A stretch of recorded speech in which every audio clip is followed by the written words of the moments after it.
नमस्कार मंडळी, तू ही रे माझा मितवा या मालिकेच्या पुढील भागामध्ये आपण पाहणार आहोत. ईश्वरी ही अर्णवला भेटण्यासाठी कॅफेमध्ये गेली होती आणि ही बाबाला माहीत झालेलं असतं.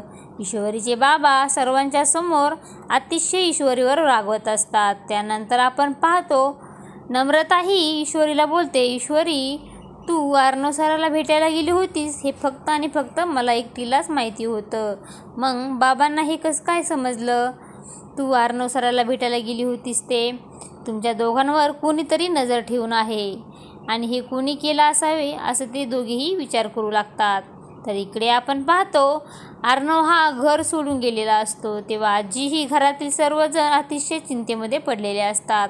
आजीही ईश्वरीला फोन लावते आणि ईश्वरीला बोलते, तुला माहीत आहे का तुझ्या गैरसमजामुळे आमच्या घरामध्ये किती वादळ चालू आहे ते. आता माझा नातू हा घर सोडून गेला आहे आणि कुठे गेला हे कुणालाही अजून माहिती नाही, आम्हाला कोणालाही ठाऊक नाही. त्यामुळे ईश्वरी देखील अतिशय घाबरून जाते. आता पुढे येणाऱ्या भागामध्ये अर्णव हा घर सोडून नेमका कुठे गेला आहे हे पाहणे अतिशय रंजक ठरणार आहे.